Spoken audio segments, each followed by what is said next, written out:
A very, very sickly looking Donald Trump just held a disastrous press conference in the Oval Office. He was repeatedly falling asleep. He looked deeply unwell. He has these bruises all over his hands and arms that he's covering up. It was a strange sight to behold. You can see some of the photos right here.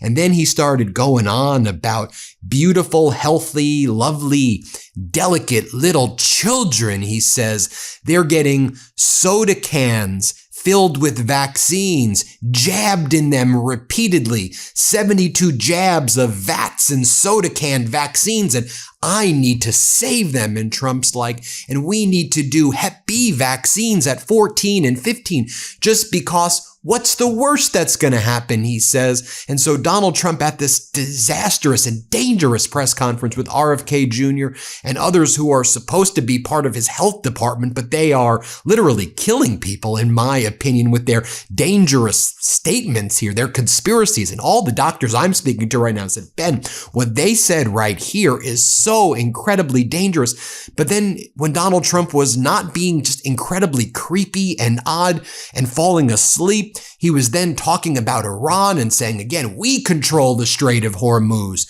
It is a perfect blockade. We're the ones in control right now. And you'll see what happens. We may decide to decapitate them soon. And we are demanding reparations from Iran. It's very deranged behavior. So you see the photos of Donald Trump trying to stay awake, and then he just falls asleep, collapsing. Then his hands are on his head. Like, it's a real struggle for him to even be alert and alive at this point, or to look alive at this presser. And I'll show you what happened as you have one of the health department leaders over here, speaking, and Donald Trump, again, is just falling asleep as they're like, well, we don't know why there's a lot more autism, but we're just gonna, based on our guess, say it's vaccines. And again, just everything they're saying is medical disinformation here. Here, play this clip. Actually genetic predisposition, but that cannot possibly explain why we've seen such a large rise in autism. There must be some other environmental factors involved, and that's the basis for thinking that's driving these dozen and more. Then you have RFK Jr. with his hands profusely shaking and his voice shaking as well. And again, looking deeply unwell himself, saying all of these medical lies, by the way. And he's not a doctor. He's not, he's a liar. He's a conspiracy theorist. Then Donald Trump falling asleep. Let's play this clip. Recommendations against the best available science and the practices of other developed nations. We did that work, and on January 5th, HHS and CDC overhauled the childhood immunization schedule, reducing the number of diseases universally recommended for vaccines from 17 to 11. Then Donald Trump starts to just talk about children, and it's like very disgusting the way he refers to children. Beautiful, healthy, lovely, delicate little children. The hell? The hell? Here, play this clip. In many cases, we were requiring 72 jabs for our beautiful, healthy, lovely, delicate little children. And then he goes on and says, we're going to have to space out the visits.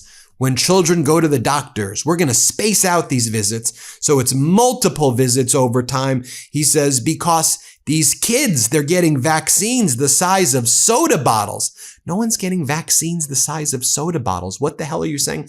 And when you space out the vaccine visits, it's a greater chance of someone missing an appointment and not getting the vaccines. So this is incredibly dangerous, and it's just based on all lies. There's no scientific evidence that if you get multiple shots at one time with the type of shots that children are getting, that's going to cause them autism. That's not a thing.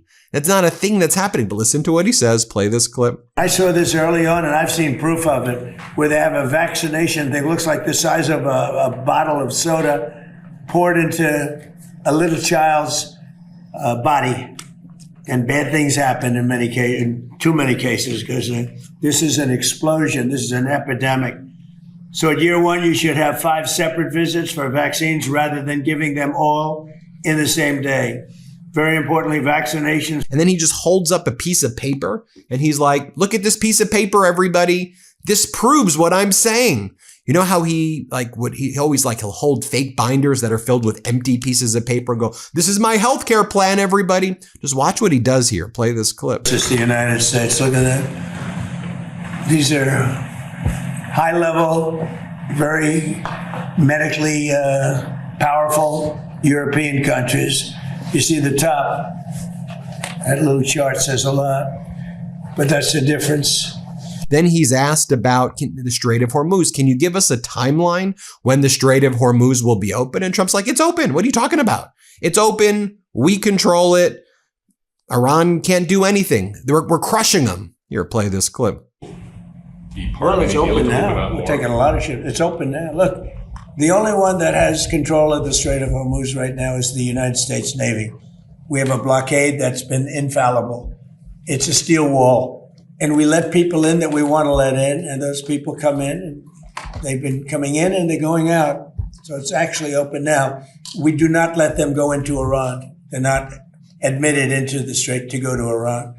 But it's open for others.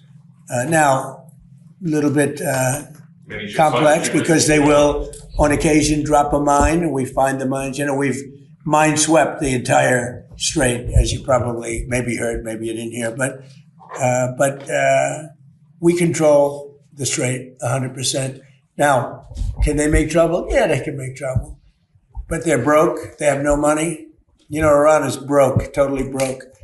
And they're not paying their soldiers. They have inflation of 300% as of last night. I heard 309%. So we'll see what happens. But they've been bad for, they say 47, it's actually 50 now. 47, they've been saying it for 3 years. But for 50 years, they've been the bully of the Middle East. What they've done is terrible. They've killed. So then a reporter says, I think I heard you say earlier in this press event that the MMR vaccine and that these vaccines are lethal. And he's like, can you explain, where'd you hear this? And Trump's like, I've heard some people say that. I've heard when you put them together, they are explosive. What are you even saying? Soda can vats of vaccines that are explosive? Well, what the hell are you doing, you idiot? I mean, again, this is so dangerous, but we just got to call him what he is. This is a dangerous, psychotic, idiotic lunatic in the Oval Office. The hell is going on here? Here, play this clip. President, I think I heard you say that the MMR vaccine for measles, mumps, and rubella is quite lethal. Is there any evidence of that? What I've heard is that there are some people that say it is that way. And I say, well, let's say there's a 5% chance of it. Let's split it up. Because they do say that given individual, MMR, that given individual, there is no impact. In fact, they've said how safe it seems to be. But I've heard when you put them together, they can be explosive. Yeah. Mr. President, have you spoken with the new Attorney General or Jeanine Pirro about prosecuting Dr. Fauci? Then he's like, nothing bad can happen from what I'm saying, right? Just trust me. What's the worst that can happen? What's the worst that could happen? I don't know. The worst that can happen is you can kill people like you did during COVID with your lies. Just give people the accurate information. That's the worst that could happen is death. And I know for you, when you kill millions of people with your mishandling of COVID, or when you kill people abroad, when you kill and slaughter little girls in Manab, what's the worst that could happen? What's the worst that could happen? Death, killing lots of freaking people, which you've already done, you war criminal. Play this clip. But there's questions about, we're going to figure it out. And I think we'll, the expression is we have really no choice. And, nothing bad can happen from what we're doing. Nothing bad can happen. It's possible it doesn't work. I don't think that's much of a possibility, frankly. We're going to learn a lot. And if we could go back 20 years, 25 years, something happened in between that would lead us to the kind of numbers that we're seeing. So, more from Donald Trump on the hepatitis B shot. We're not going to give it to them until they're 14 or 15. Why? It's actually recommended that it happens very early on in order to build up the defenses and immunities that are necessary. Why 14 or just because you're saying 14 or 15? The hell are you talking about? Here, play this clip. Cases we were requiring 72 jabs for our beautiful, healthy, lovely delicate little children, including giving the hepatitis B shot to infants and newborns on top of many other vaccinations. The hepatitis B shouldn't be given until they're 14 or 15 years old. They were given early. Then Donald Trump is asked more questions about Iran. And then the reporter says, so you said last time that you would decapitate Iran if they didn't make a deal with you. Well, Iran's saying they don't even want to talk to you, let alone make a deal. They have no interest. They don't even want to they know you're incapable of making a deal with, because you're a freaking fraud in everything that you do and you're psychotic. Like no one can literally do deals with this psycho. So are you going to decapitate them? Listen to what Donald Trump says. Here, play this clip. You said this last round of talks was Iran's last chance before decapitation. So what now? What comes next? You'll find out. Are you still, are massive escalation, is that still on the table? Well, we have certainly that ability if we want to do that. Yeah, you'll find out. You said you're low-keying it with them, that you're semi-negotiating. What exactly does that mean? Well, they asked for reparations, you might say, or they asked for money for the damage that we've done. I said, that's a good idea. Well, we're going to ask for money for the damage they've done over a 50-year period. Whether you go SS Cole or whether you go all of the people that were so badly hurt, so badly wounded or killed, many thousands of people, and maybe damages for the 52,000 protesters over the last 4 months that were killed in Iran.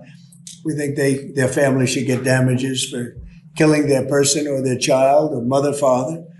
More on Donald Trump talking about the vats filled with vaccines. Again, lies, just complete and utter lies here. And again, this is from the President of the United States. This is so shameful and so damn embarrassing to our country. Let's play it. Because I came in and I said, I want to find what's going on with autism.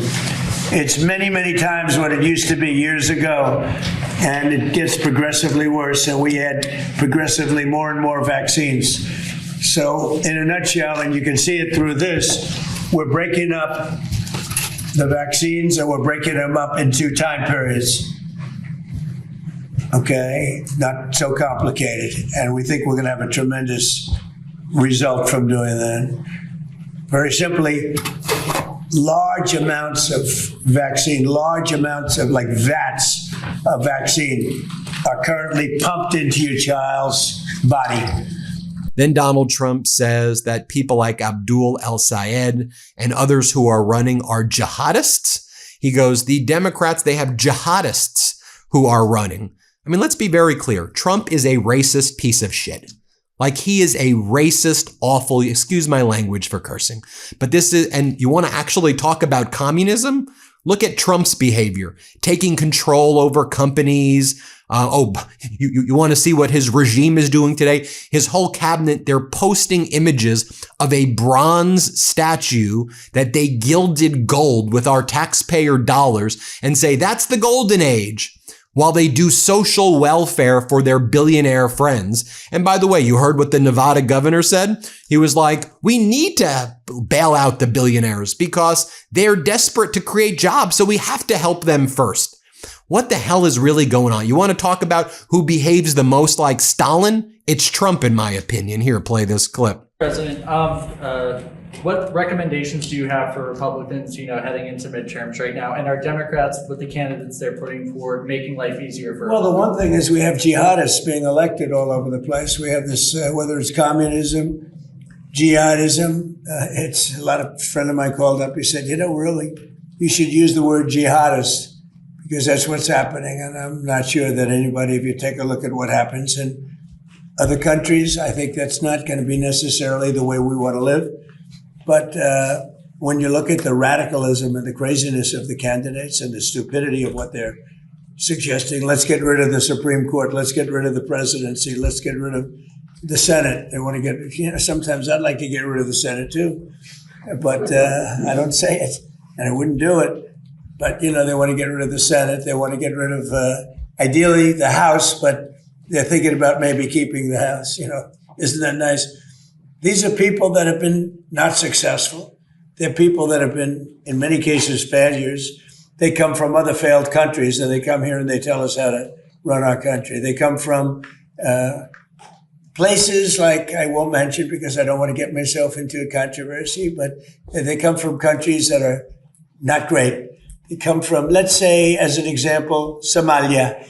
They come in and then they tell us how our Constitution, how our Declaration of Independence, how it works. It doesn't work that way, and they're not smart. They have no aptitude. They have nothing going, and they're telling us how to run our country.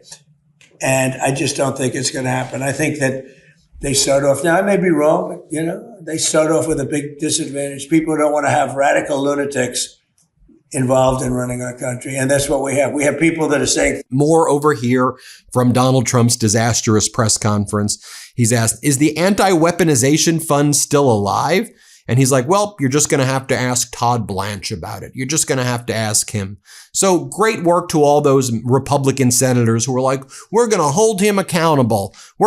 Todd Blanche gave us his word. You can't do deals with bad people. He is a liar. This is a regime of liars and killers and scumbags. That is who they are, who behave like actual authoritarian communists. That's what this actually is. Call it out what it is. Play this clip. Mr. President, the anti-weaponization fund, do you think it's still alive at this point? And are there any options that you're looking at to perhaps? Well, that'll be up to Todd Blanche. He was our new, and who will be, I think, a great attorney general. Yeah, please. Thank you, Mr. President. There you have it, everybody. Let me know what you think. Hit subscribe.